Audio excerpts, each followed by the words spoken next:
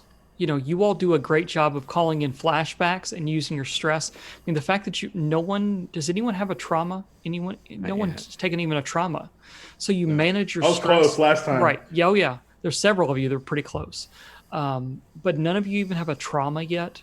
And it's using that stress that you get in game and calling for assists and using your abilities wisely that have made this where you could get overwhelmed pretty easily. And that scene in particular, I had in mind to almost overwhelm you.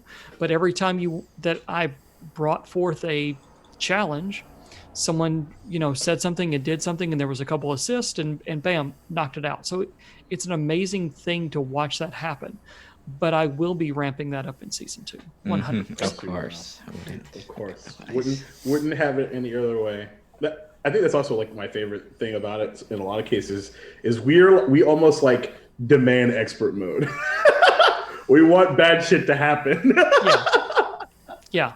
But you also roll with it. Like when something happens and you don't get, it doesn't go right, you don't get frustrated, or the dice doesn't roll the way you want and start min-maxing or anything like that. Like you four are amazing at picking the interesting option and what you think your character would do in that situation, as long as it pushes the story or pushes the action forward. You're not just using one attribute because this is my highest, so I'm just going to always use it.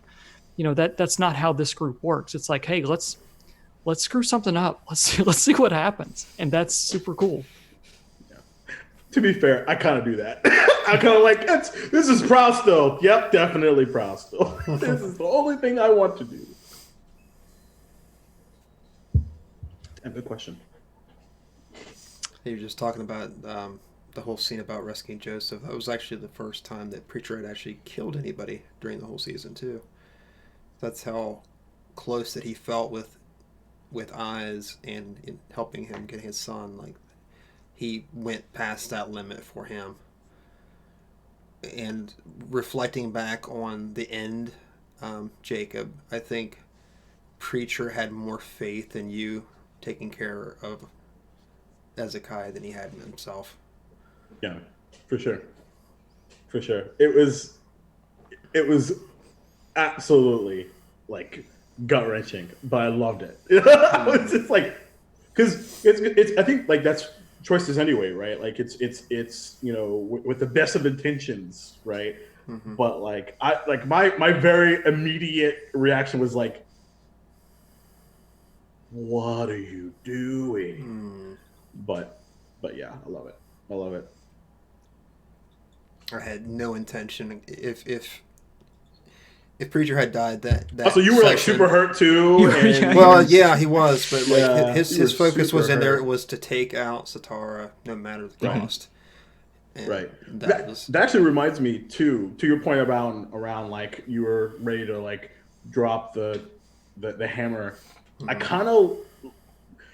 I think it ended up working out really, really well, because in my mind it was very much, all right, we've checked Eyes' box. He's got his kid back. Who's got your kid back? Demons?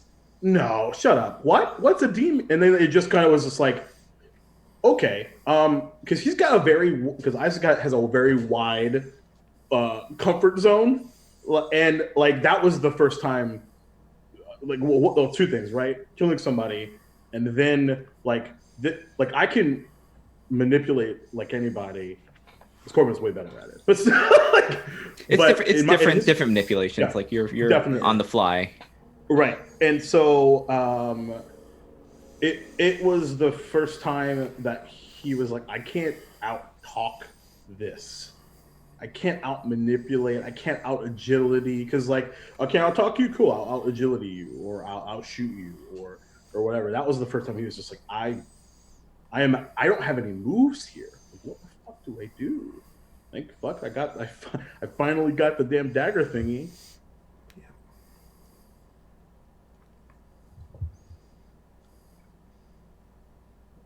Looks like we got another question. What do you look forward to in season 2?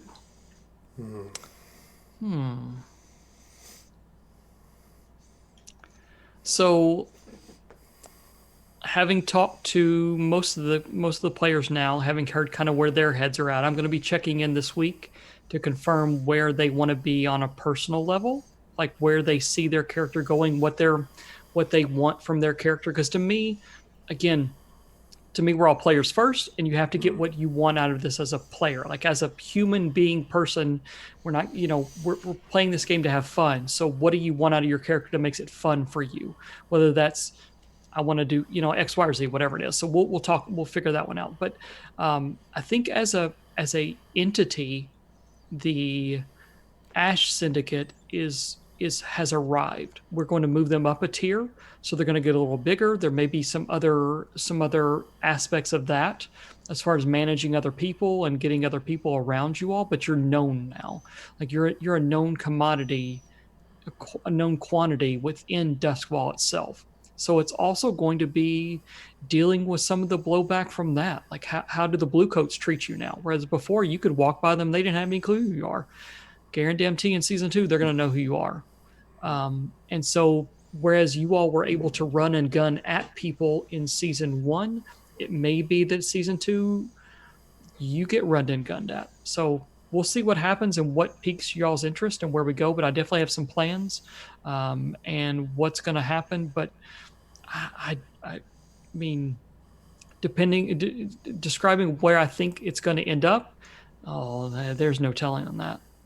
How about you all? I have a very definitive arc I'd like to achieve. I know that for sure.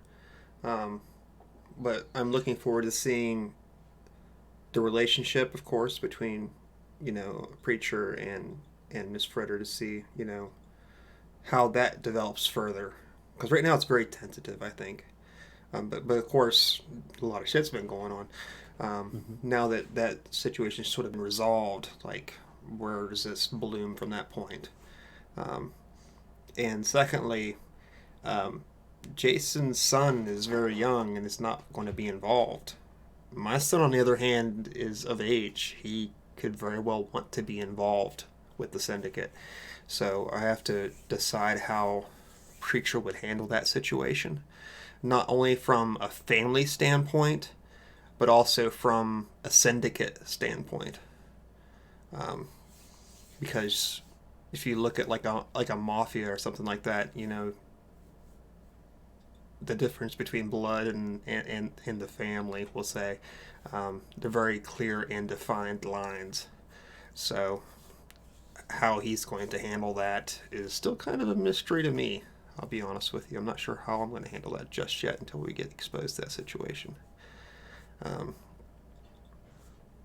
Of course, I'm excited for everybody else's characters. I'm interested to see where Eyes is going to progress in this.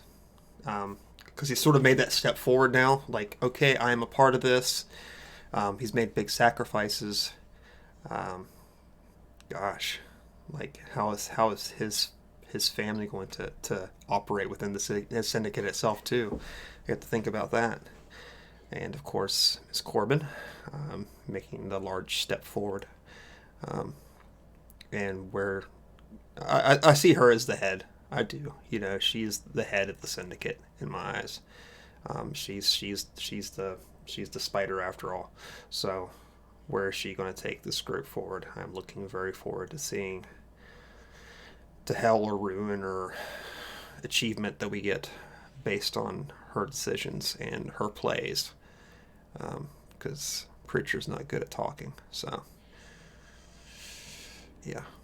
Like me, not good at talking. I'll pass it on to the next person. I think you're fine. I think for me, the thing that was really fascinating was to really try to process, like, you have everything you've ever wanted. What do you do with that? It's like there was definitely portions of the second half of this season where he felt untouchable. That is really stupid. So that's going to be fun to deal with. And then on top of that, now he's double business owner, possibly. Because I look at it kind of two ways, like personally and professionally, I guess, really. Because like to your point about like family, like he's whatever Preacher does with Ezekiah, like he's got to look at it from like his lens or through his lens, I should say. Like how does that like affect him like as he processes whatever decisions that you make, positive or negative or indifferent. So that's a big piece of it. Do him and Darlene get back together? I don't know. I I think I love the fact that like it's a every decision he makes in my mind is the wrong one, but it works because like that's just how good he is and how good all of us are in a lot of cases. So that's really what I'm looking forward to because I'm just waiting for the other hammer to fall. Like I definitely thought it was going to be the kidnapping, and then it wasn't, and then like I felt, and I think he felt unbelievable in that the sort of caper after that, like just fuck shit up, let's go, whatever. Like he like between the confrontation with the big brute dude where he actually got like physical for the first time. Basilisk, yes. And, yeah, and then he got a physical again with the carts and stuff, which was super. God, that was so much fucking fun. And it's just like, okay, everything is going his way, and he's cool because he's like so tunnel vision, and I'm looking forward to seeing that probably go really bad.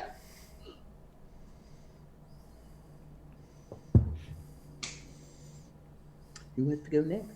And Shauna? Just for Miss Corbin, I think I'm looking forward to having things be like see a different side. Like see more of her personality kind of come out because of this. She's had the luxury, I think, before of being detached, but like her adversary, like going into it, is someone that's deeply personal, and she is good at kind of like playing the system, but how well is that going to work when someone basically is the system and has that power? And I'm looking forward to kind of see how she deals with maybe like being not in the position she's usually in, like being on her back feet or being in a position where she is like slammed down. See how that works.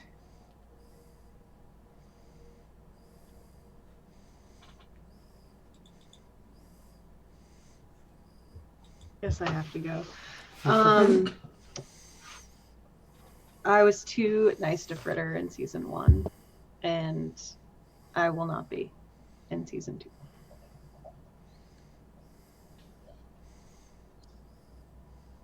What a statement. Yeah, that was so Yeah, loaded. I will say shit's gonna get real. Oh. Good. Also, I'm looking forward to a little tattoo. That's also one.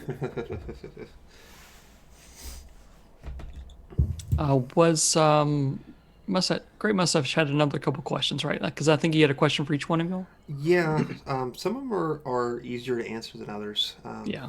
Let me I'll just run down them real quick because I think some of these can answer pretty quickly. His second question was to me, asking if I'd be keeping the creature that I wrote as a pet, Vincent Van Goat. I think he'll be keeping him. I don't think he'll be a part of the story per se. So I don't think we're going to have an arc around Vincent. But yeah, I'm sure he'll keep him. That was a pretty important scene, really. No, it wasn't important at all. It was to Eyes because Preacher fucking brought it. Yo, Preacher went to an whole fucking another level at the end of that one. Let's just say that. For sure. Call down the hellfire. Yes. Let's see. The next one we have is one to Shauna, which I don't really know that you can answer this exactly, but I'll pose a question. You can be like, I'm not answering that, or I will answer that. He asks, what does Miss Corbin have planned for her father?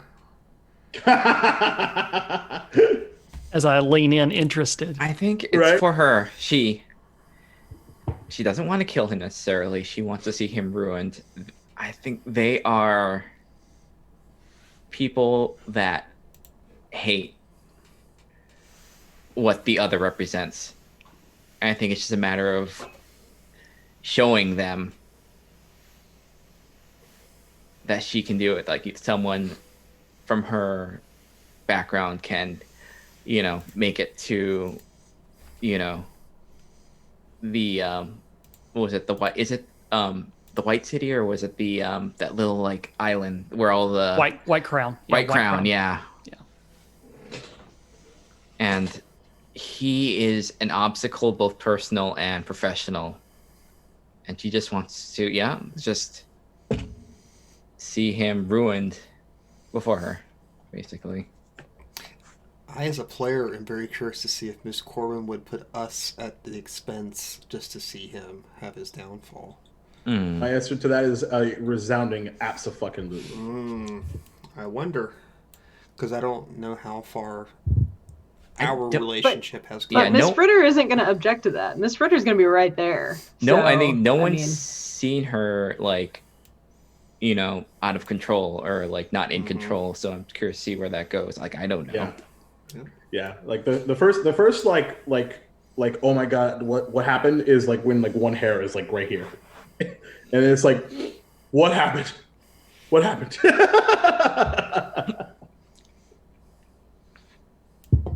I hope that we can build some more interpersonal like relationships between Miss Corbin and our characters themselves. Yes. See her. Yes. Maybe I won't say break down her walls per se, because I don't know if that's even. She might really, not real generally possible right now. She might not have a choice, and so depending on how things go. So. Right. Yeah. I would like to see. That's something that's cool though. Mm-hmm. Yeah. Oh yeah, I'd like to see that. Yeah. I would like to see her at her lowest. You know, I would love to see her at her lowest and see who she reaches out to, or what she has to say in those situations. Because I feel like she's always been in control, even if maybe she hasn't been in control, but always has that air of being in control. Yeah.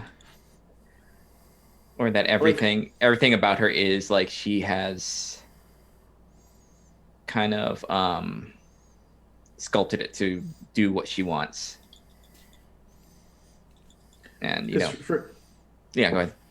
Yeah, because for me, like, I love the idea, or not the idea. I love the fact that like where Eyes and Ms. Corbin are, or there's a massive amount of mutual respect, but like there is a mutual, like, at least in my mind, a mutual like non-trust, because like Eyes is very like split-brained and has been called out as such, and Ms. Corbin is, in his mind, like also like it's selfish as he is, but like he wants to kind of hear her say it. You know what I mean? Mm-hmm. And so like it creates this like interesting dynamic that I want to play with, like before we get to Puppies and Sunshine. Yeah, 'cause I think she's slightly maybe like envious of like the fact that like Eyes can have that dual. I think she has. It's hard for Miss Corbin because she's dedicated herself 100% to that business side. Mm-hmm. To that. Yeah. Mm-hmm. That side of it. She like just has no idea what that other side is like. Yeah. There's a couple more questions. Nathan, I think you kind of answered this one already. Regarding on how much you're going to turn up the dial for next season. Yeah, I'm still playing with the dial, trying to figure out what's best, what's not, because as well as you all did and kind of ended up being okay, I still feel like there were definite moments that could have swung either way. Mm-hmm. In most of the most of the fights, most of the action, I feel like a roll or two here or there, and it all comes toppling down. Yeah, especially was it the cart, the last part of that cart heist. The cart heist, yeah, what was very touch and go. The Satara thing was extremely touch and go. Yeah. Even just the stuff with Lissa, the stuff, all even the stuff with the wraiths, basically had one or two of those rolls gone differently, your odds are stacked up the opposite way. So this Blades feels very swingy.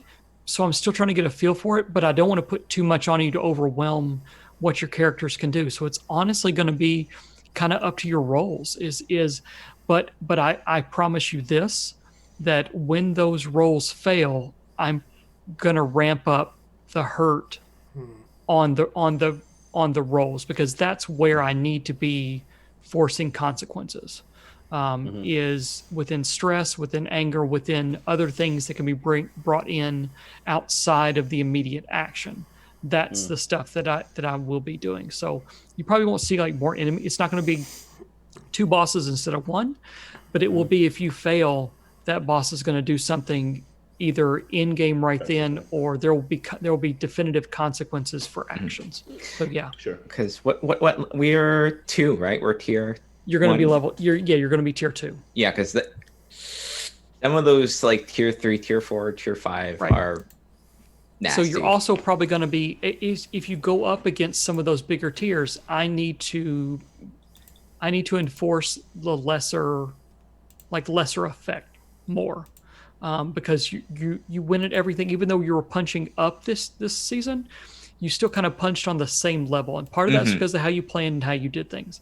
But now that you're a known quantity, if you go up against the Blue Coats or Iron Hook Prison or anything like that, they're already planned for you, just like you all planned. They planned, so there will definitely be consequences to actions. I would expect trauma from at least one, probably most characters this time. We'll see what happens. I think stress-wise, you all were very good at it last time. We'll see this time. It was close a bunch of times. Like there was a few sessions where it was like 1 or 2 like ticks, and it would have been like over. Right, but I think you all want that too. Like I don't know that there was a time that any of the consequences or anything were like, it's not going to stop you from doing what you want to do. It just gives you more avenues to play as a character. Like even getting a trauma. So getting a trauma in Blades, for those you don't know, is when you come up against as much stress as you can take, and you take 1 more stress, you get a trauma, and that is supposed to take you out of the scene. I don't play that it takes you out of a scene, because you're a player, and that's the reason why we're here. So no matter what, it won't take you out of the scene, but it will affect how your character plays. And you all would do an amazing job showing that new attribute in play on a regular basis and invoking that, which will be super cool. Some of those are real good. Like there's like haunted, there's absolutely vicious. Some real good ones. Like, oh, there's good ones. I almost want to look, but I almost don't want to know. You know what I mean? Like I almost want to be like, you have to change your nickname because you're blind. Well, no. For traumas, it like changes your attributes. So it's like vicious, cold. There's about 5 or 6 of them, I think, and you pick one of those and you portray that on your character how you want to. I don't push anything. You don't get lesser die or penalties. This is a you-driven thing. So how much you bring that trauma into your future actions will depend on, you'll get more XP, and then it's how your character changes. And because you all have these characters in your mind, it's what happens when you get a characteristic, when you choose an interesting characteristic that is not already within the character itself. Like if you pick a happy-go, what if you got a trauma and you picked cold? How do you now define a person that has been so open and active and talking to everybody? How do you suddenly become cold? What does that look like? So it's that role-playing aspect of it that will be amazing. Oh, that's cool. All right, cool. I don't think I can take the cold. That's just cheating, I think, at that point. double cold. Yeah, if you chose cold, we'd have to talk about that. Just frozen.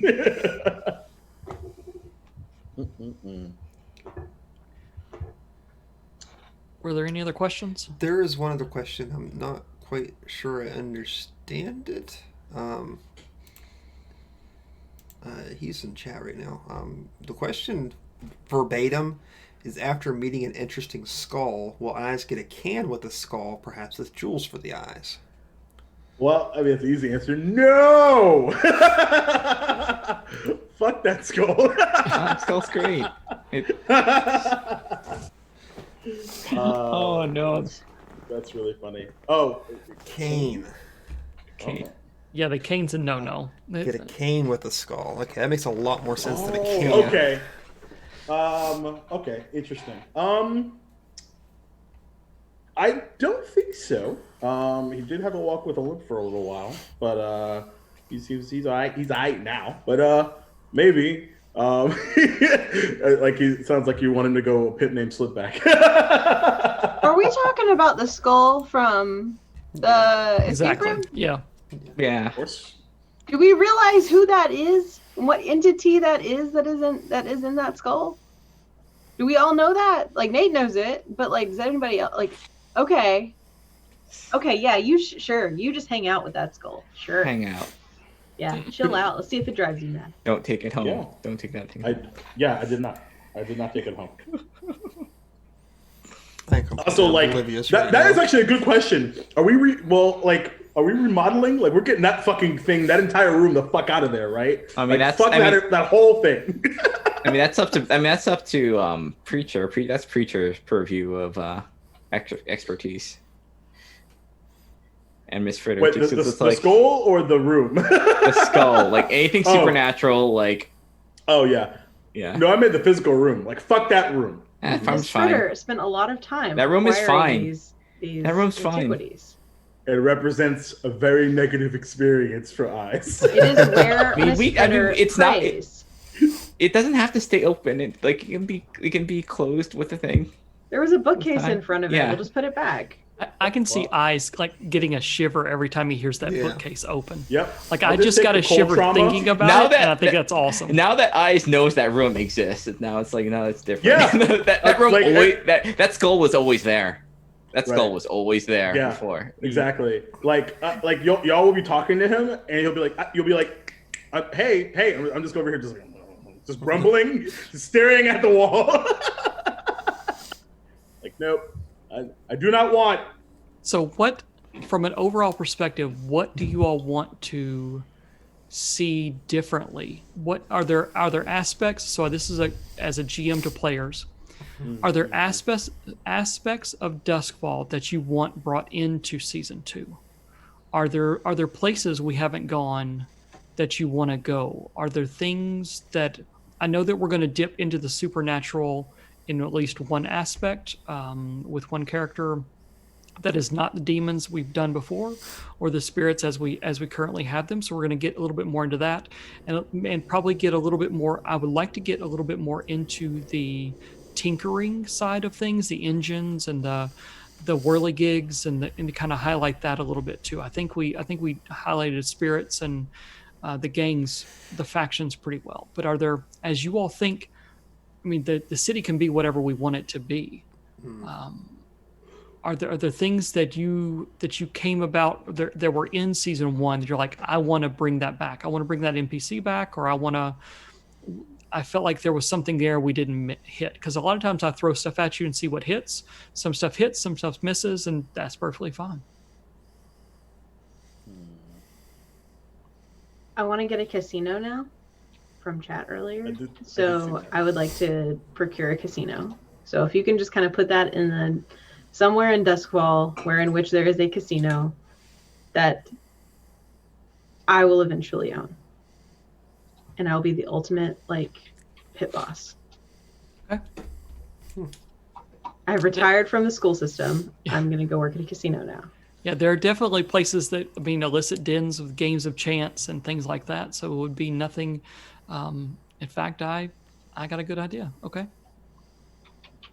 So we had a racetrack, we had a bar, we had a drug den. 2 bars. 2 bars. We're basically Donald Trumping it through Duskfall. Oh. So. Don't say that. Had to go there. Had to go That's- there. It tracks. It tracks. Season 2's Here we canceled. come. Here we come, Atlantic City. Just Fuck. got physically ill. Yeah. Atlantic City, you're totally right. This is Atlantic City. Definitely. I've successfully flicked off the Trump Tower in New York and in Chicago. I have not been to Atlantic City. So if we want to, so that's something I'm looking forward to, Nate, is flicking off a building in Atlantic City in Dustfall. Okay. There's lots of them there. In all seriousness, I think I haven't really figured out what I want yet, because again, like this is because it feels like all extra credit in a way, which is not a bad thing. I kind of like it. I'm actually, I think I'm just like really looking forward to the unknown, because like me as Jacob still doesn't really know a lot about Duskfall, so I'm just like really like looking forward to getting into the weeds of it a little bit, and maybe a little bit of lore about it and stuff like that. Like we got a good bit of that, but like it was all information gathering. Like I want to know more about like the back end pieces and like how it got to be the way it is now, and because like especially like now that like I with Preacher's help did a little of that research about the dagger, like he's super kind of enthused about stuff like that now. So just kind of I guess like just zooming out the world a little bit. Cool.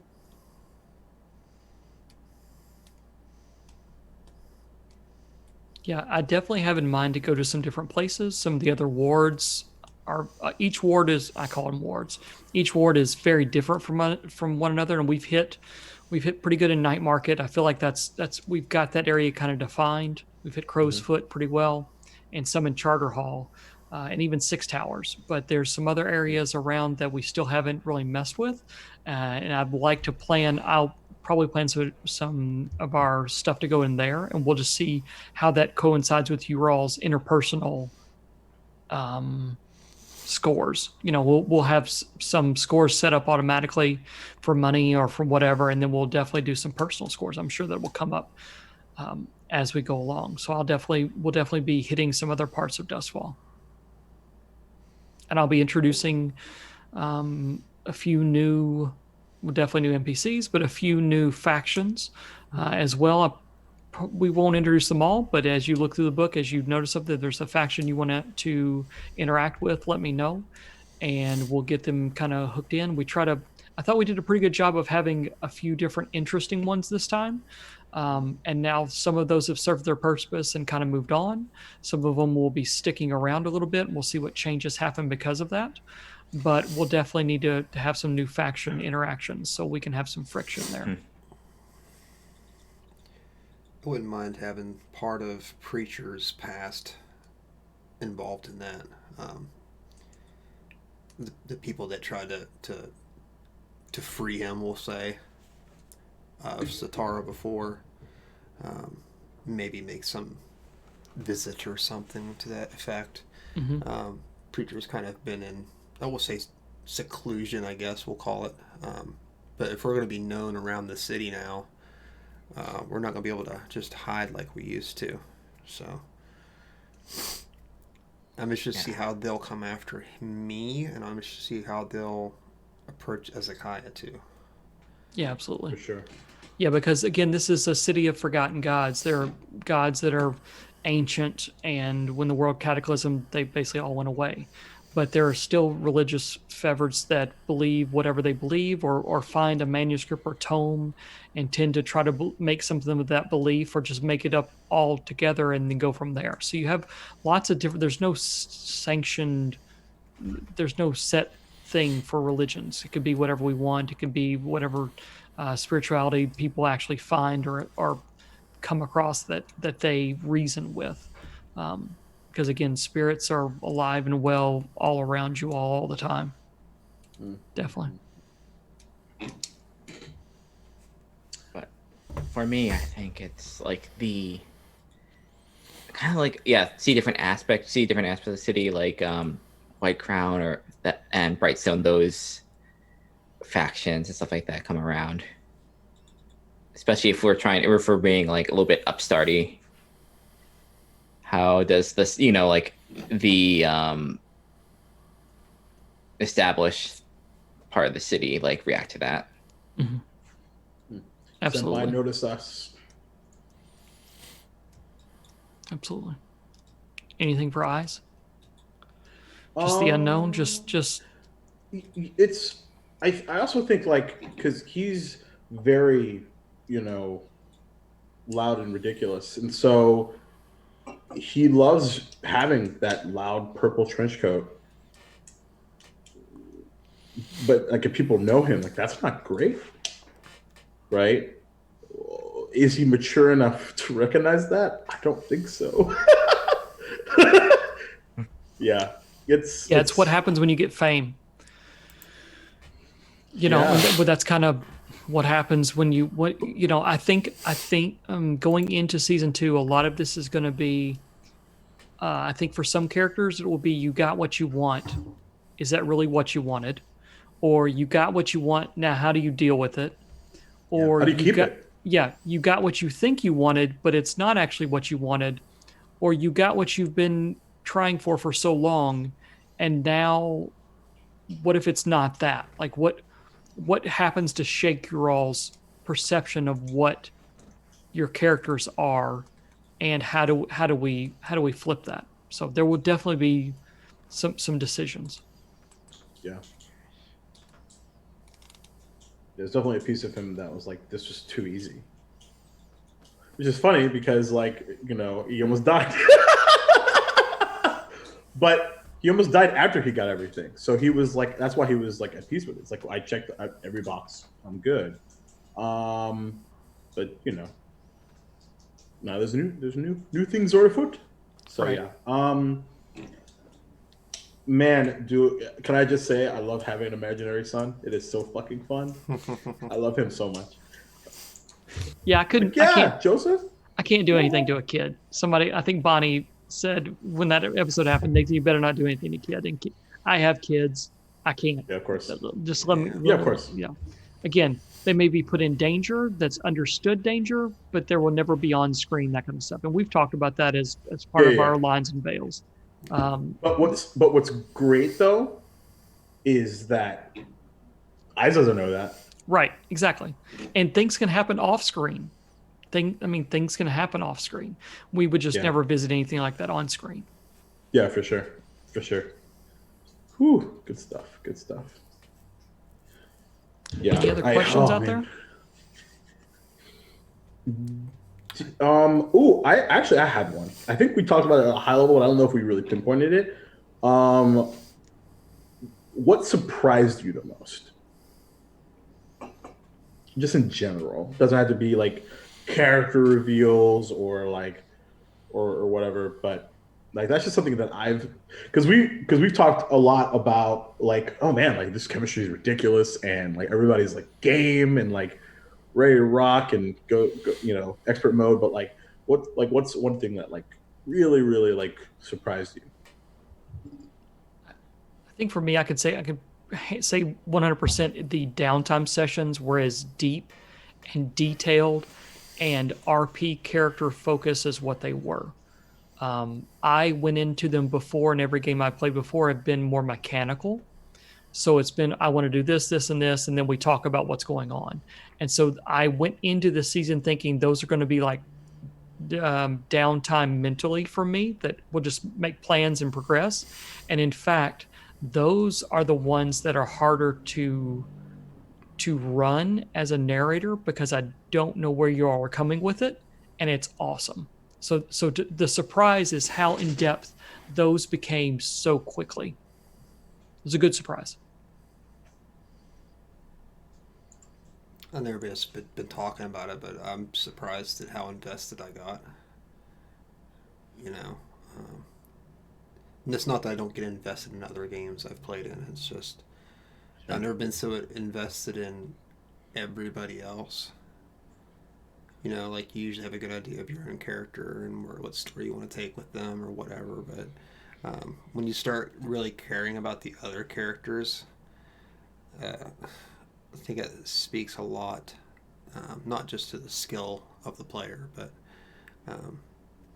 just the course of interactions that we've had and how deeply involved we can get with a story that it's not action heavy. It's really not. Even our scores are a small part of what happens. Because I went in thinking, like, the score is the fun part. We get to have flashbacks and action and shit's going to go down. And I came to the point where I enjoy the downtimes so much more than I do the scores. Not that I don't enjoy the scores, but I really look forward to the downtimes. And I think it's funny with Nate saying how he went in perceiving how they were going to go down. I had no perception of how they were going to work at all. So having that window to sit there and go into it and have 2 times of action, like, what are we going to do this time? What are we going to do the next time? Yeah. And we all had chosen, without really talking to each other, about our interactions as characters and the level of investment that I got from that each week. It really blew me away. I've never been this invested in a game before. I have not. Not as a player, I have not been so invested in a character before. I've had deep personal investments as a game master with characters, of course, but I knew this was going to be fun. I knew we had a really fun group together with people that I really enjoy being around. Just not the level.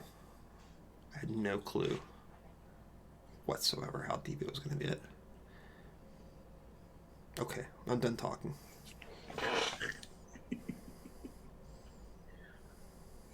Who wants to go next? I guess for me, it's similar lines, but I think the intensity of the game was a surprise because Blades can go a bunch of different. It can be lighthearted, it can be moody, but this is the game I mentally prep for the most because it's like everybody's like on, and it's like I have to be just as as on top of it, be in it, be as invested, and it's definitely like a rush going through this game. I love it. Yeah, that's literally mine too. Kind of a combination of both of those, really. But like it became like really apparent to me because like I'm fortunate enough to like be the kind of person that like doesn't really get nervous. Like I get like adrenaline crazy, and then like we go live and like I'm on. And then like the problem is turning off. Mm-hmm. That was a unique situation. That was a surprise for me. Is like trying to. I mentioned it earlier, but like just getting like out of this guy's head is too easy. I think the benefit of hindsight, I made him a little too close to me because he's essentially like, in a way, like I like to use a D&D alignment. Like I'm like chaotic good, and he's like somewhere between chaotic neutral and neutral evil. He lives in kind of that space, plus a bunch of extra crazy shit that he can do that I definitely can do, or decisions that I would definitely not make because he's crazy. So yeah. I'll go. I don't play RP heavy characters, and that is out of a very deep-rooted anxiety about improv and making meaningful RP.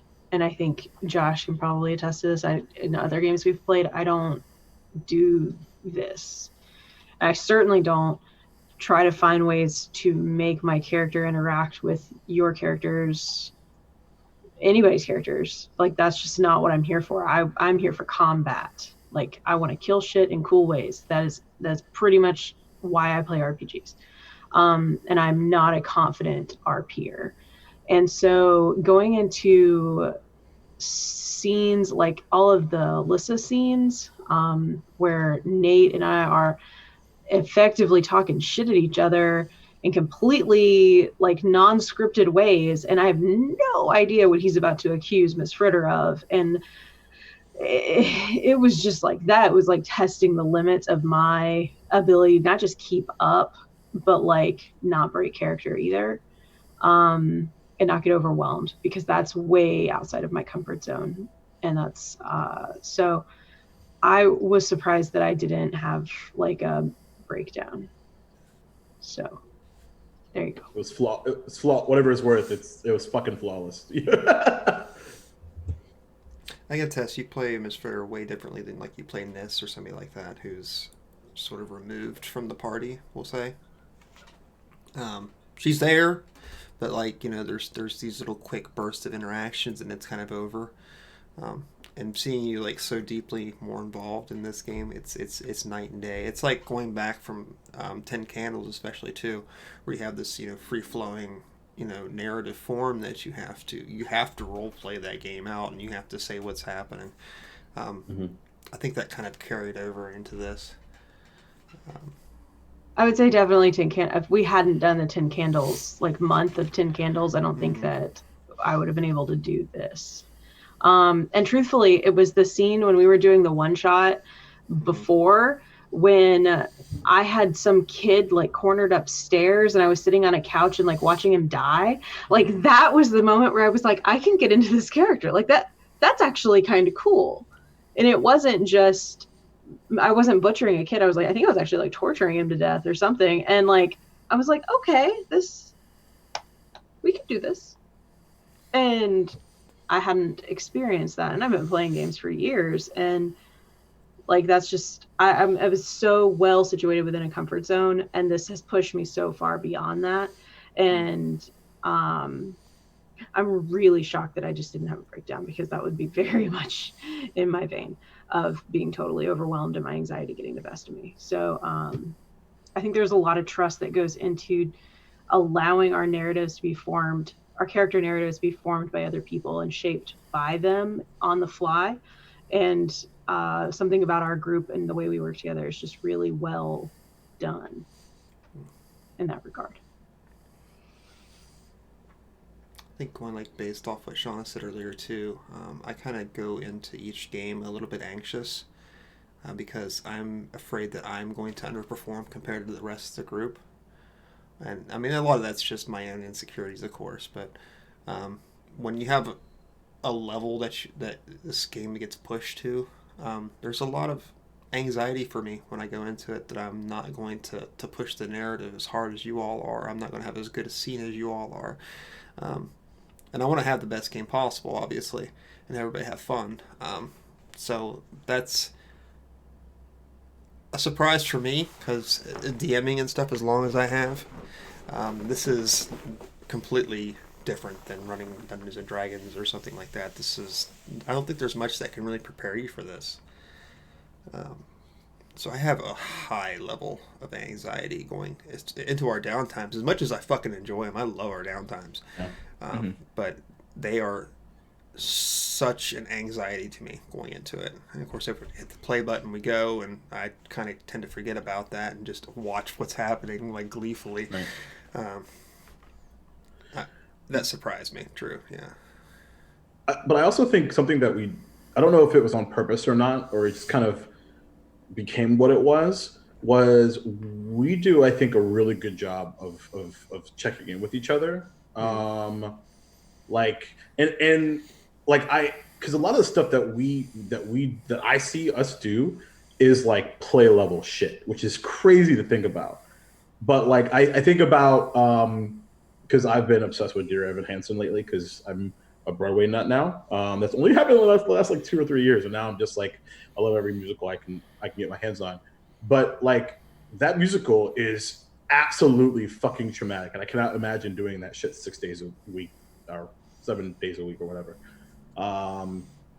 And like they and like one of the things that they talk about was like, oh, like how do you like do that? And it's like, well, when we're off stage, like we're laughing and joking and high-fiving and like that's the shit that we're doing because we're all like such big fans of each other. And I truly think that's why we're successful in this, is because of those little moments like that of like, oh my God, you killed it out there. It's just like silly to say, but it's I feel confident about that. I think that's the reason. I 100% agree. I also think, and this is something that is in Blades in the Dark, and it's how I run games, is that in the end, your characters are in your hands as the player.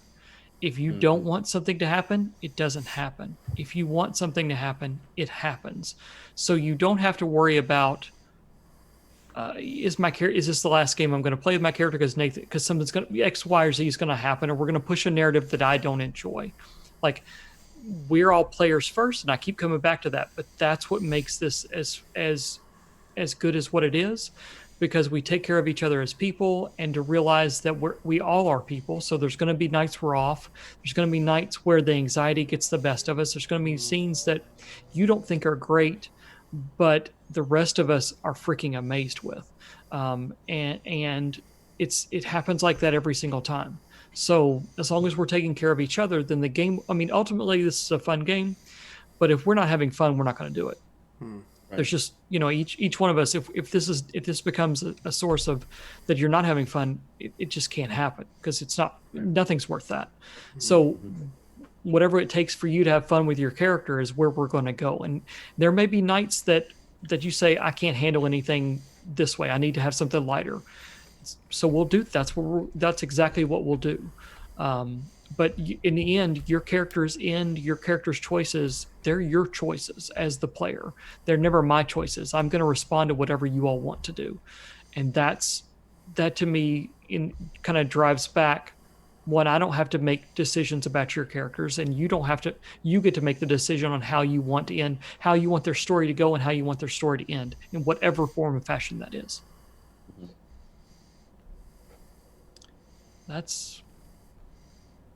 We're gonna jump into season 2 next week. We're gonna start off with a score. I'm gonna come up with some things and let the players know outside. Here's what will be coming their way, so they can start getting their minds wrapped around it, and then we'll jump in with a score of some kind and kind of set the scene for how the world has changed, how Dustfall has changed. I think we're gonna speed time forward a couple months. Everyone's kind of got back in the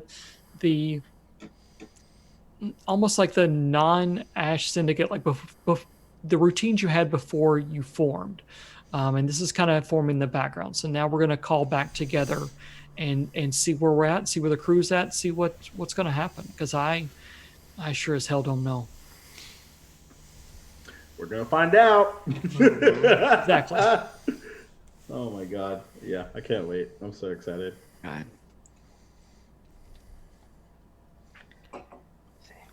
So I guess, yeah, one last call for questions. Anybody have anything? Anybody? Wheeler? So we're not going to have another escape room. There will be rooms, sure. And you may be escaping from them. I mean, you choose. Okay. That's cool.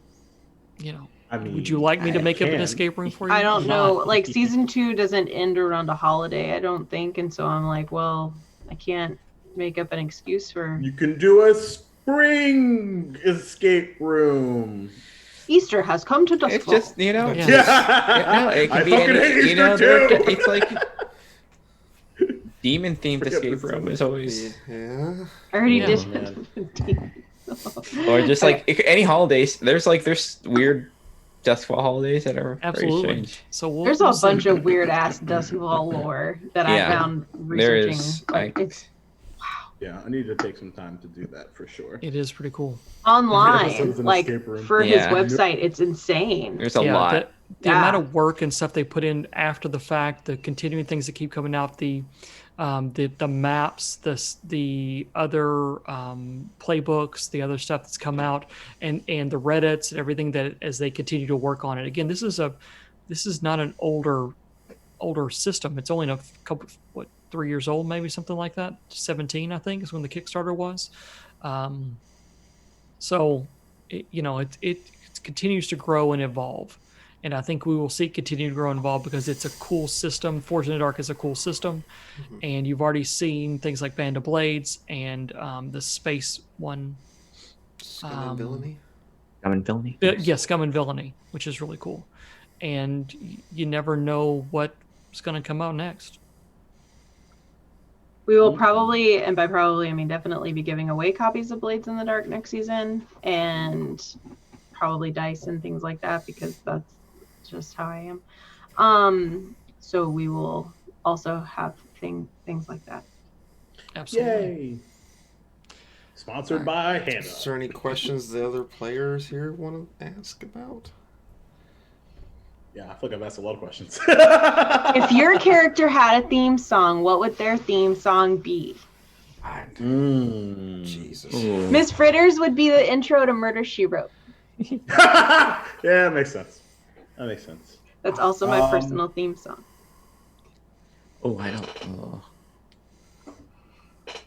I feel like creatures would be Dukes of Hazzard and Amazing Grace on top of each other. Oh, that is terrible. No. Dazes would be 9 to 5 by Dolly Parton. This is why Days is my favorite. Wow.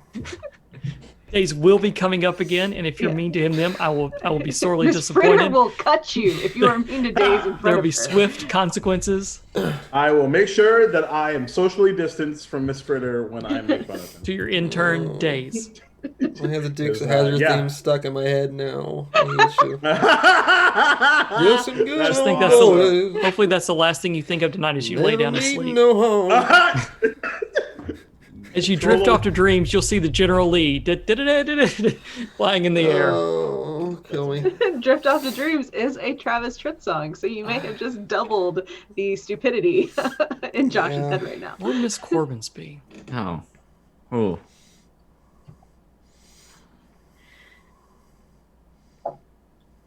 That's a good question. That's a really tough one. I mean, Spiderwebs is there. That's too easy. I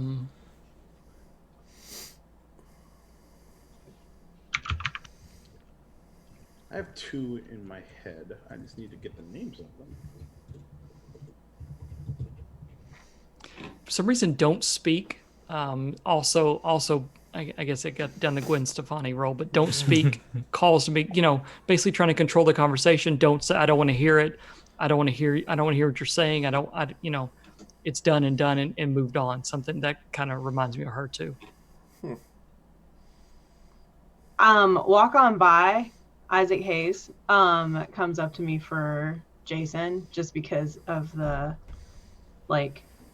his sadness about Darlene, who I always think of as being Darlene Connor. So if she's supposed to be somebody else, you really need to tell me. Definitely a deep. You wouldn't know who it is. It's an ex-girlfriend. Definitely a deep blues riff. That I can see him walking down the street with that bass. The bass playing in the background, just to do like. Yeah, he loves that slow jazz. Yeah, with the rain falling down and that purple trench coat, I can see that. Yeah. Also, I'd add in so a little bit of Kendrick Lamar, All the Stars, from the Black Panther soundtrack. And then when shit's getting real, What's Up Danger from Into the Spider-Verse. God, it's such a good yeah. That still might be my favorite movie moment of all time.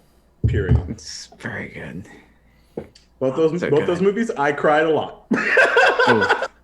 Especially Black Panther. I cried so much. It's a problem when T'Challa's dad looks exactly like your dad and you're visiting your dad in the afterlife. So completely sidebar story, but since I'm on it, I have to tell it.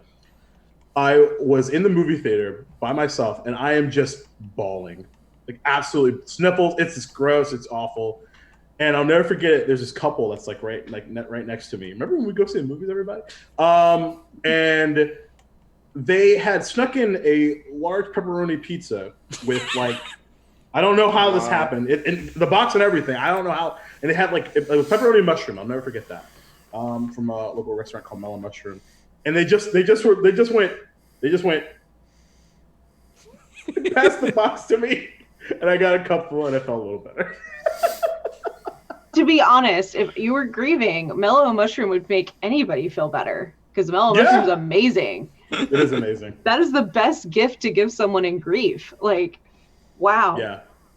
Prices are fucking outrageously ridiculous. But worth it. It is worth it. We don't have mellow mushroom here, so I'm jelly. Shout out to the tie-dye pizza. Josh, did you think of a good theme song? No, you've already got me stuck on a bad one. I'm just gonna keep it. I'm gonna own it. No open road. No. No long black train. Nope. No Johnny Cash. Yeah, Hurt by Johnny Cash. Hurt by Johnny Definitely Cash. Hurt by Johnny Cash. Yeah. Can it be Hurt Not by the Trent Nine Inch Reznor Nails? version. Yeah. I love Johnny Cash's version. Sure. Little Kurt Cobain action, you know, little Nine Inch Nails. Heart-shaped box. Yeah. Oh. I can. No. Yeah, I can see that. Shauna, the fact that you have no theme song terrifies me. I'm bad at song. I'm bad at like song titles in general. Nothing encompasses my awesomeness.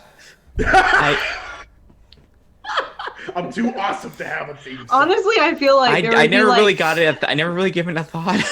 I feel like I have an acoustic like thing for like on my Spotify, but like I don't have a specific one. I have like a mood playlist. Nice. I feel like internally it's Rainbow by Kesha. But you would never say that out loud. That's the big reveal. Yeah, that's the reveal is that internally, you're a sparkly girl. Yep, that's the end of season 2, Big everybody. We already know. We already know. So we know the end. We just got to figure out how we get Miss Corbin's the cabaret dancer that she always wanted to be. Yeah, big sparkly girl. Love it. We're all playing the game of life, and Miss Corbin's playing Candyland. Like, truly, we are all playing checkers, and she's playing chess. I don't know why, but like Heart popped on my head for some reason. Heart, the band Heart? Yeah. Wow. 1984 called. They told you to get It popped in anybody else's head. Ba-ba-ba. I just think like that powerful, woman singer, just seemed fitting for Miss Corbin. I'm sorry. I'll shut up now. Don't be sorry. I love it. We love it. We're gonna make a drinking game every time Josh. Sure, walk like dun dun dun dun dun dun dun. Amazing. Not like Bonanza or like Gunsmoke or something. No, it's Barracuda. Yeah. I don't fucking know, dude. Season is the intro to season 3 will not be a fireside chat. It'll be a musical. Yeah. Hey, I can. You could not raise enough money for me. You all heard us singing our holiday tunes. So that was so much fun. It was fun, but man, could that have been any worse? Like, I don't know. Because I was actually like really confident going into it, and then the minute we were all off, I was like, "Fuck, weird. This is gonna be a long one." Singing into your headset just messes with your whole perception of it. Like, yeah. I mean, Oh, there goes Sean. Sean's like, I'm out. No. Like, Sean's like, I'm out. Sean's like no. singing. Fuck this. I'm like, oh no.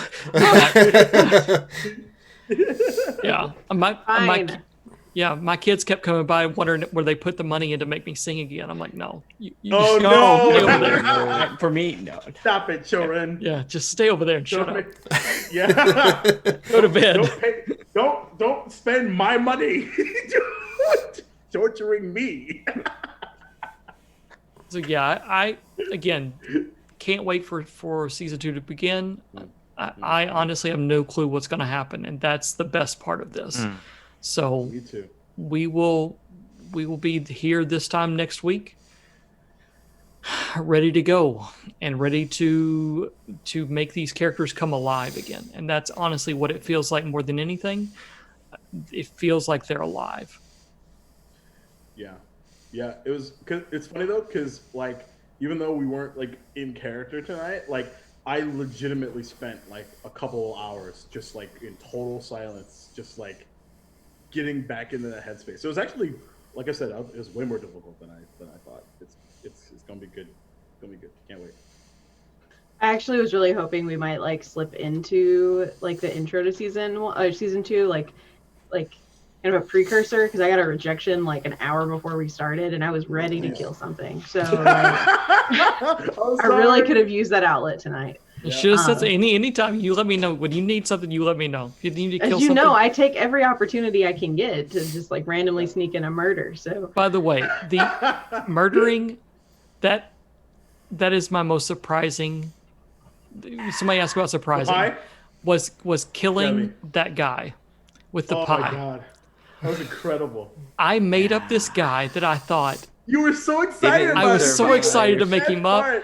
I was so excited to like have this tragedy backstory. He's having the worst day ever. He just got kicked out of his house, and you're like, yeah, kill him. I mean, you need to roll something because like you're dying right now. Roll something. Oh my god, it was magic. Remember that? This? Because I didn't know how to say like I'm killing him, so I'm like, you probably need to roll something. It was so awesome. I was just like, yeah, I ate it. You're like, okay, roll something. I don't know what I enjoyed more, like Nate's surprise or like Hannah being like, I'm really sorry, but like he's done, bro.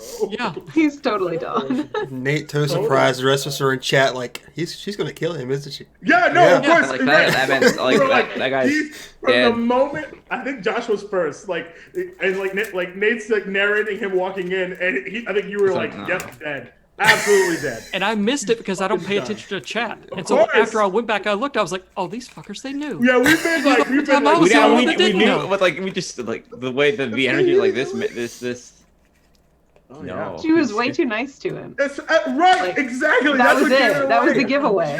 How was your day? And I was like, she hasn't even asked me about my fucking day. What the shit? And I was. Oh. She was super caring and polite to Lissa's boyfriend. Give me a break. I know. Homegirl wants her dead. I couldn't believe it. I was just like, oh my god, what is going on?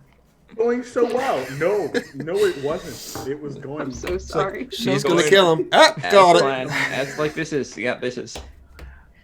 Best pie ever. All right. I love that. Can't wait for more NPC deaths. Oh, F's in the for whatever. F's for that poor dude. Yep. So, no one has anything else? I do not. We will see you all next Wednesday as we once again delve into Duskfall proper. I guarantee there will be moments that you won't want to miss. And we will all see where things go. Yes. Do you want to go around, or do you... Yeah, absolutely. Let's do that. Yeah. If you got anything going on, obviously. Oh, yeah. Oh, sorry. For me, again, I'm Nathan, he, him pronouns. I'm the narrator for this amazing game.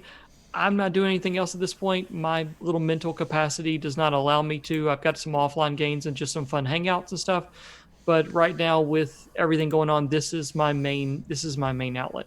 You can catch me on Twitter or Discords or anything else like that. You want to talk Blades in the Dark, you want to talk any RPGs in general or whatever, yeah, yell at me anytime. Happy to talk about games and hanging out. So, Hannah, do you want? Well, I'll skip Hannah because she's laughing at something I said. No, I thought you said Yelp me, and I was like, I'm gonna go check in at Nathan. You can find me on LinkedIn. Dogs, right? Please hit me up on MySpace. Yeah. I don't know any of these things, so yeah. Check out my live I'll journal. go. It's totally fine. My live blog. Live journal. Live journal. I remember that. Live journal. Oh, man. How my NPCs are feeling after dying. Xanax? There are some. No, Zenga. Zenga. Zenga. Yeah, that's Xanax is some totally Both those different. things are really funny. You can catch me on my ICQ. I Oh have boy. some really embarrassing blogs on both of those sites. I'll just leave it at that. Let me go Google some things real quick. So, Hannah, go ahead. Please tell us what else you're doing. I don't know. On your Like Xanax. I wish I had a Xanax. name's Hannah. You can find me on Twitter at StopItAllWoman. Which I just realized is Miss Fritter is my handle. That just came to fruition. I have nothing else to say. Come back next week. I swear we're terrible people and it's wonderful. Yeah. Okay. I'm going last, so. All right, I'll go next, I guess. So, hey, everybody. I'm Jacob. Duval King Jacob on the internets, Twitters, the Instas, and the Twitches. So you can find me as the host and DM at a little show called Duval and Dragons every other Sunday on twitch.tv/SoMetaGames. So that's this Sunday. In this case, at 7:30 p.m. Eastern Time. It's going to be a wild one. I'm really excited about that. My typical Tuesday game, Geek Attack, is on hiatus right now as we move to a new home on the internet. With some other surprises that I and a few of our fine fellow friends have some plans that are happening behind the scenes. So more to come on that. And in a couple weeks, I'll be hopping into a new D&D game on Monday, every other Monday, called The Agency. And it's particularly unique. Actually, it's not 5e anymore. Damn it! I forgot what system it's. It's like I forgot what the name of it is. But we're starting essentially at max level, and we're de-leveling. And I have no idea how this is going to go. I will just say that the session 0 was super fun to play a level 20 bard. And there's some nasty. There's some level 20 is. Yeah, wild. like this elder obelisk revealed itself, and I was like, "You're a lamp," and thus he was a lamp. And then we blew up a boat because Nate didn't give me a boat to blow up, so I had to blow up another one. This is on you. No, I'm just kidding. Follow me in all my escapades and insanity. I'm going to give you a movie moment this season where you blow up multiple boats at once. I'm going to guarantee. I'm going to go and call my shot accident, right but by accident, I don't mean to this time. we'll see. There will be boats blown up in season 2. I'll guarantee it. As long as I'm walking away from it, really cool, then I'm cool with that. Oh, actually, I have a tease about eyes. Why are his eyes the way that they are?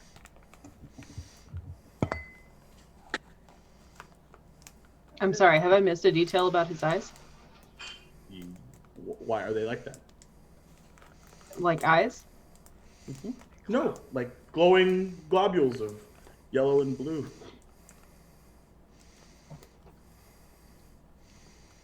I'm gonna go read my notes. Hannah frantically goes back and looks at her notes. On page 3, line 17. I'm gonna find where this detail exists. Just not while we're here. It will probably be in like 2 hours, but still, I will find it. Jacob, you said at minute 13 of episode 3. No, okay. Shauna? Oh, yes. Hey, I'm Shauna, Flanksters on Twitter, Instagram, where half the art, including the ones I did for this year's campaign. And you can catch me on Saturdays on Level of Dice. It's Birth of New Gods, a Scion game where I play a Kitsune.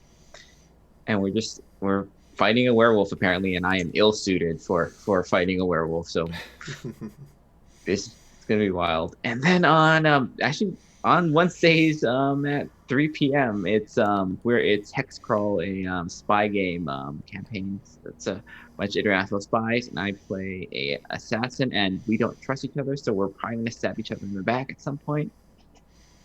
It's more or less guaranteed. Is that all you got going on now?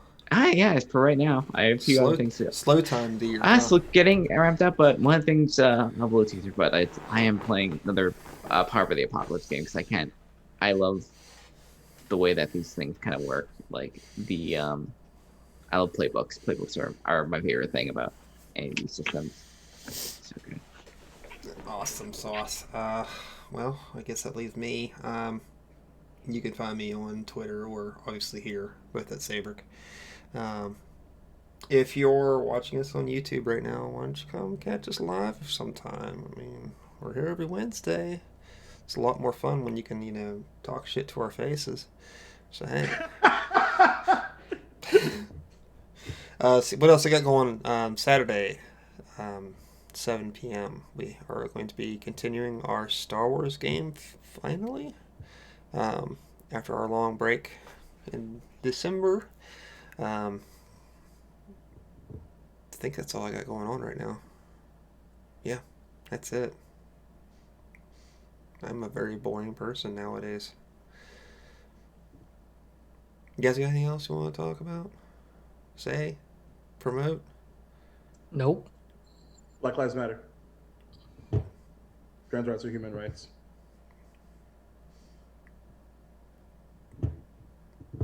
I concur 1,000% with those statements. Absolutely. Fuck the fashion. And you can't be racist against white people, okay? Yep. Got your back, Critical Bard. All right, y'all. I guess with that, we will see you next week. Bye, Jackie. Nice seeing you there for 10 Jackie. seconds. So I we'll love see you. We'll be back here next week. That's right. We have those. We have those factions. That's right. Ah, That's right. What a tease!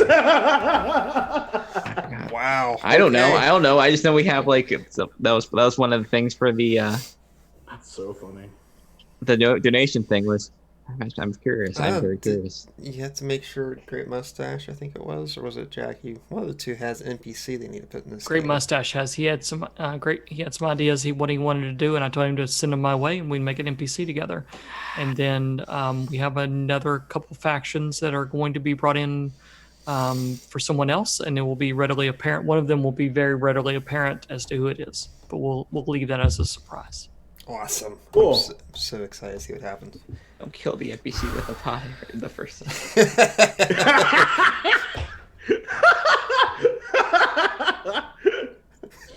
God, I love that so much. All right, Was that directed at me? I'm just saying we can't. None of us can kill. I know it's entirely possible that any one of us could kill the NPC. It's like, oh no, was that the? Oh no. That was the fundraise NPC. That was the fundraise. Oh no. It lasted for 35 seconds. We just shot him. Bam. It's the only person that has plot armor. I'm okay with that. Sometimes. Please don't. All right, y'all. We'll see you. Maybe Have a great night. NPC with On that shit note. Next time. Have a good one. Peace. Much